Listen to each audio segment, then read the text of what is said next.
Hello, everyone. This is Ben Dunn, your AP Sensei. Haven't done a video in a while, mainly because I've been pretty busy working on projects, and you know what they say, it's not like you don't have enough time, is that you choose to do something different with it. So, that being said, I had to chime in on some recent controversy concerning comic book legend, comic book artist, comic book writer Frank Miller. Now, I don't know Frank Miller personally. I met him once at a Anime North convention where we were both guests. We happened to, uh, you know, sit down, had a talk. He was very quiet. He was very reserved, and I respected the man because I grew up reading a lot of his comics. And I'll be damned if they didn't leave an impression on me and on the comics world. So recently, there's been some controversy concerning some recent covers that he's been doing for both Marvel and DC. Now, I have to applaud Marvel and DC for at least, letting Frank Miller do covers for them. I mean, I'll be honest with you. If I ever got a chance to get Frank Miller to do a cover for me or for Anarctic Press, I would jump at that opportunity, to be honest. I don't care what, I would just tell Frank, do whatever you want to do, because you are a legend.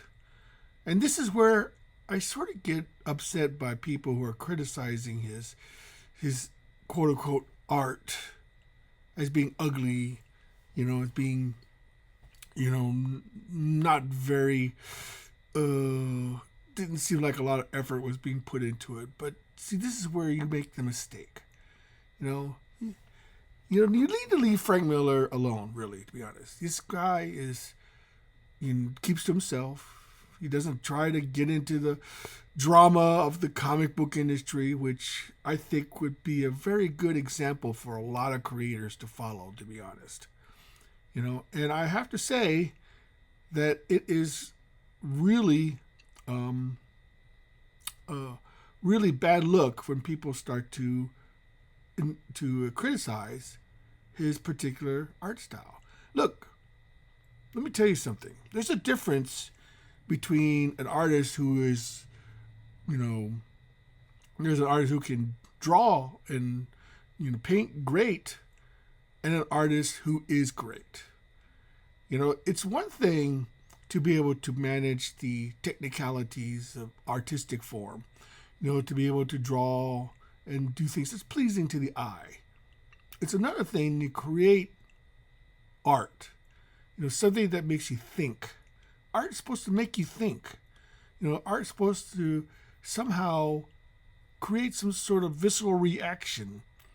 And the greatest artists in the, or at least the ones that are most memorable, are the ones who have a distinct style.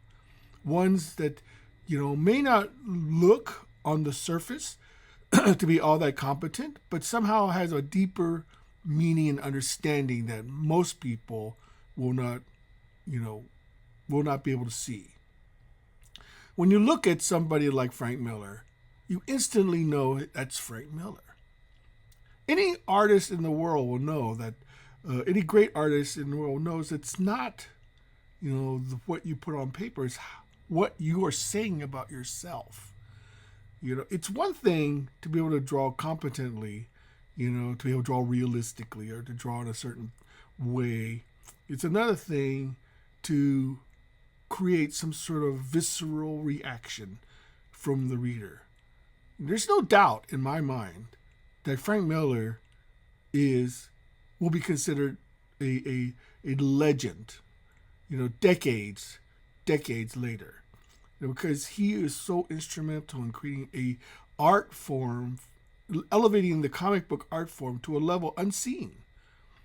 Before Frank Miller, and people don't understand that Frank Miller has a career that stands literally for decades, and he's still doing comics. He doesn't have to do comics, but I believe in my heart that he has a love for comics that extends beyond merely, visual levels that he has. It's one thing to be able to draw competently. And yes, there are great artists out there. I'll be honest, I'm jealous of. I'm not a great artist myself, but I enjoy what I do. I have fun with it.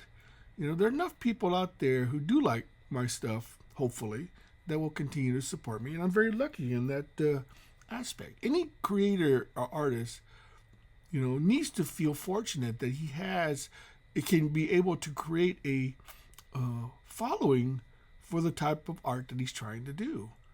So this is really what it comes down. Art is commerce. To draw purely for art's sake is one thing. People draw and paint all the time because they enjoy it. It relaxes them. It gives them something to do. Something creative, an outlet. They're not necessarily doing it for the monetary aspect of it. But comics is a commercial venture. We do comics not because, we are doing for fun, though some people may, but we're doing it because we're hoping to get some monetary compensation for it. And that's the thing, is that comics are not what we call it. The comics are not what I would call a sure thing. If you're trying to make a career in comics, it's very difficult. You might as well be a space engineer, or become a CEO of a major corporation. It's difficult. It's hard to do. But if you give it your all, and you should look at Frank Miller as a foundation on how to succeed. He started just like anybody else. He had to convince enough editors that he was worthy of a chance to draw comics. And when he first started, he drew, I'm sure he drew his heart out. When I first saw Frank Miller, when he did Daredevil 158, I thought he was a Gil Kane clone. He looked like he could draw just like Gil Kane. But several issues into the run, I began to realize how iconic Frank Miller's artwork was becoming. The heavy contrast, the line work, the ability to tell things cinematically. He redefined storytelling in comic books. So when people go out and judge him for the comic covers that he's doing nowadays, I have to laugh at that, and shake my head and saying, you are not worthy of judging Frank Miller. Frank Miller is in a class in of itself. He is earned the right to draw comics any way he wants. And people will pay him for it because they know how iconic Frank Miller is. If I could afford it, I would love to see Frank Miller's interpretation of Ninja High School. That would be fantastic. I don't care what he gave me. It would be an honor to see see that kind. And the thing is that, I'm sure anybody in the publishing industry would kill to have Frank Miller do a cover for one of their books or one of their characters, because they want to see how he interprets them, because he's a real artist. Okay, he knows what he's doing.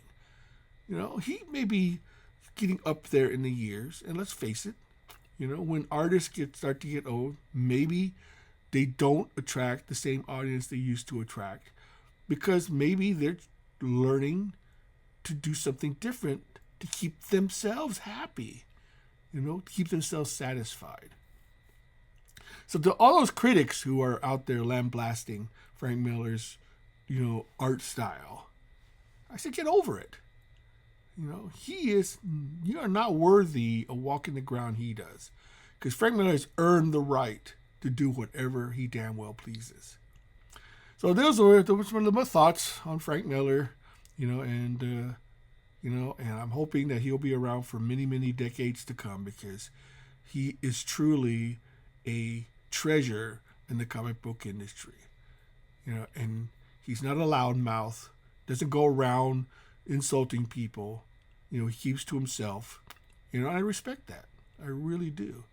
And for the one time that I met him, it left a lasting impression on me. Until next time, this has been Dunn signing off.